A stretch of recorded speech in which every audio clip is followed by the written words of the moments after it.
Kryetarja trupi gjykuesi njofton të pranishmit se avokati të akuzuarit Kushtrim Kokalla, avokati Ndres Dodaj me datë 30/12/2025, përmes emalit ka parashtruar kërkesë me cilën ka propozuar dëgjimin e dëshmitarit Kafel Kokalla në cilësi të dëshmitarit, ndërsa me datë 23 janar 2026 mbrojtësi i të akuzuarit Granit Pjava, avokati Skënder Gojani, ka parashtruar kërkesë me cilën ka kërkuar nxjerrjen e një ekspertize shtesë lidhur me gjendjen psiqike të akuzuarit Granit Pjava në kohën e kryerjes së veprës penale, si dhe me datë 27 janar 2026, mbrojtësit e të akuzuarit Naim Murseli, avokatët të Utazhin e Potokut dhe Shemsedin Piraj kanë parashtruar kërkesë me cilën kanë propozuar të bëhet rikonstruimi i vendit të ngjarjes, të shkellohet si provë CD komunikimit mes të akuzuarit dhe fëmijëve të tij, si dhe të kërkohet hartografia telefonave që janë marrë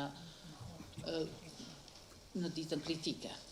Lidhur me propozimin e mbrojtësve Ndres Dodaj dhe Skënder Gojani, Prokuroria e Shtetit përmes përgjigjes në emailin e datës 16 janar 2026 dhe 27 janar 2026 ka deklaruar se këtë propozimet të këtyre avokatëve ja lë në vendosje dhe diskrecion gjykatës për vendosje, ndërsa lidhur me propozimin e avokatëve të Utazhin e Potokut dhe Shemsedin Piraj, po prokurore, Agnesa më thënë çfarë propozim?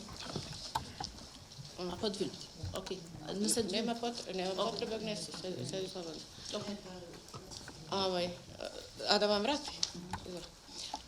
S obzirom da vidim da je zahtev advokata Shemsedin Piraje i te Utazhin Potoku podnese 27.1.2026. godine, a na rok...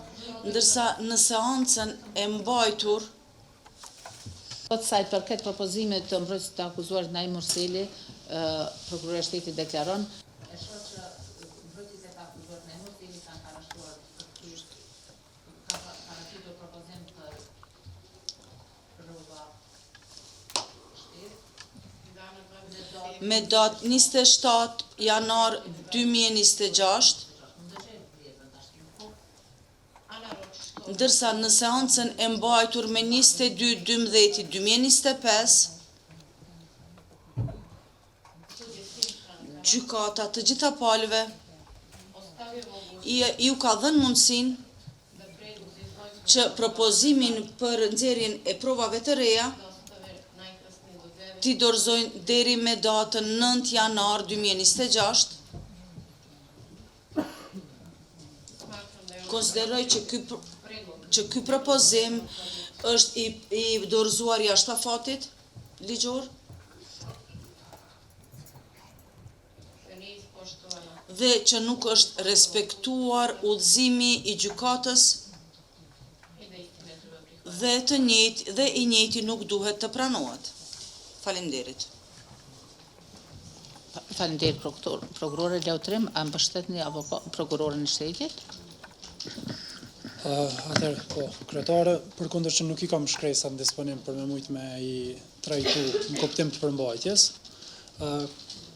edhe në përmbajtje përveç çështjes së afatit, e kundërshtojmë rikonstruimin e vendit ngjarjes, konsiderojmë që është zvarritje e procedurës, nuk ka as edhe një fakt që ka me ndru nga ajo që kanë deklaru pandehurit gjatë marrjes tyre në pyetje, dhe duke ditë se rikonstruimi i vendit ngjarjes bëhet me dëshmitar, duke i marrë në pyetje veç e veç,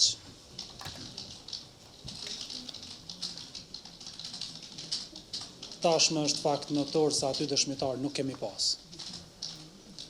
Si rrjedhoi, edhe nuk ka se si kryet ky rikonstruim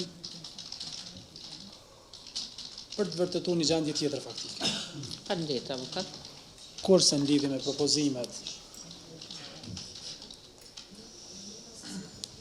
Rikonstruim.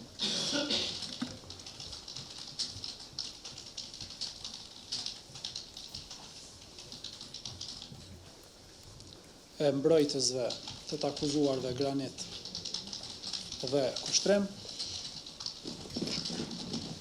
lidhur me propozimin e mbrojtësit të Granit Plavës. Konsiderojmë që ekspertiza e pranuar për të njëjtin ka qenë e plot si në përmbajtje, ashtu edhe në metodologji.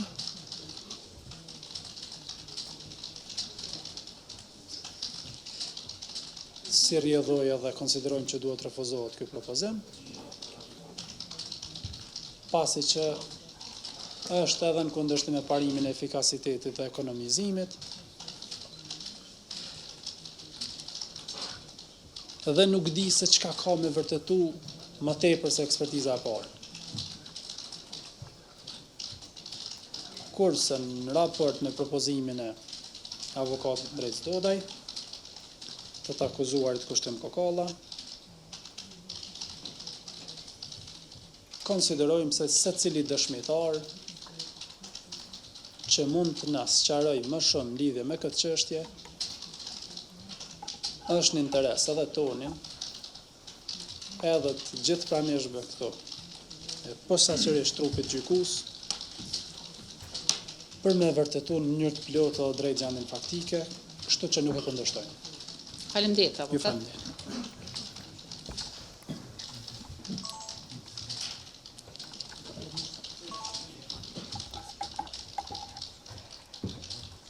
Pikërisht trupi gjykues tërhiqet për këshillim. Votim. Po, avokat. Para kësaj, po. Nderuar kryetara, antar trupi gjykues, me vëmendje ndëgjova kundërshtimin e prokurorës, gjëja se propozimi u bë pas afatit. Nuk ka nevojë këtu tash me marrë ligjërata për procedurë penale, se jeni një trup me përvojë edhe e dini. Palët procedurale kanë drejt me propozue prova deri në përfundim shërtimit kryesor. Arsyetimet e kolegut Palës Datum që propozimet nuk janë relevante, këto propozime janë shumë relevante.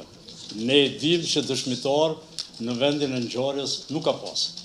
Kemi propozuar, duhet me ditë, kemi propozuar që të bëhet rikonstruimi i vendit të ngjarjes. Pikërisht është fjala për konstatimin e ekspertit të mjekësisë ligjore, profesor Naim Uka, i cili në mënyrë decisive ka deklaruar. Avokatë nuk po mbrim me i shkru. Të lutem, unë mendova që auto incizu. Jo, është ju tregova që edhe proces verbal është kam bëhet. Na kena dhënë, kena lyp se me bëhe.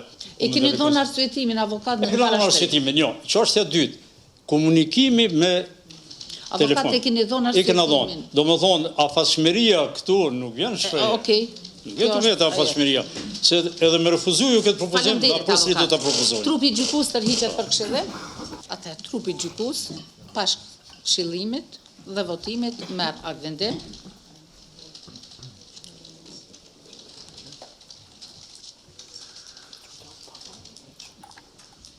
Refuzohen propozimet e mbrojtësve për plotësimin e procedurës së provave. Konkretisht, të mbrojtësit të akuzuarit Kushtrim Kokalla, avokatit Ndric Dodaj, për dëgjimin e dëshmitarit Tafil Kokalla, pasi që një dëshmi e tillë nuk është relevante dhe nuk do të kontribojë asgjë në ndriçimin e çështjes.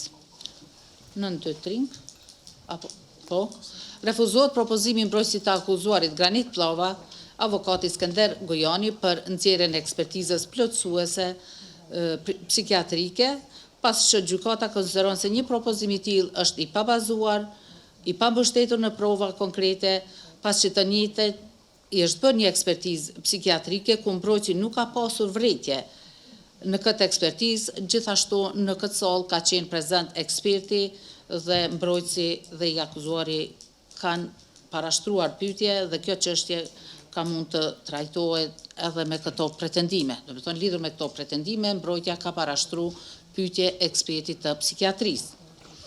Në 3 refuzohet propozimi mbrojtësve të akuzuarve Naim Urseli, avokatëve Teuta Zhinipotoku dhe Shemsedin Piraj për rikonstruimin e vendit të ngjarjes, pas që gjykata vlerëson se një propozim i tillë për arsye të paraqitura, të njëjtat fakte nuk janë kontestuese mes palëve dhe të njëjtat mjaftueshëm janë elaboruar gjatë dëgjimit të dëshmitarëve, ekspertëve dhe provave materiale që janë administruar. Refuzohet propozimi që të shtjellohet si provë CD e komunikimit mes të akuzuarit Naim Murseli me fëmijët e tij, pas që e njëjta nuk mund të shërbejë si provë për vërtetimin e ndonjë fakti relevant, pas që kemi të bëjmë me një komunikim prind-fëmijë, si dhe refuzohet propozimi për nxjerrjen e kartografisë së telefonave të marrë në vendin e ngjarjes, pas që nuk do të kontribonte asgjë në nxjerrjen e një prove të tillë, për më tepër telefonat e Naim Murselit dhe Liridona Ademajt kanë qenë të fikur, prokuroria është angazhu në sigurimin e tyre, por ata telefona nuk kanë pas qasje. Andaj, gjykata duke u bazuar në parimin e efikasitetit dhe ekonomizimit, i refuzon këto propozime, pas që me nxjerrjen e këtyre provave nuk do të kontribojë asgjë në ndriçimin e kësaj çështje penale.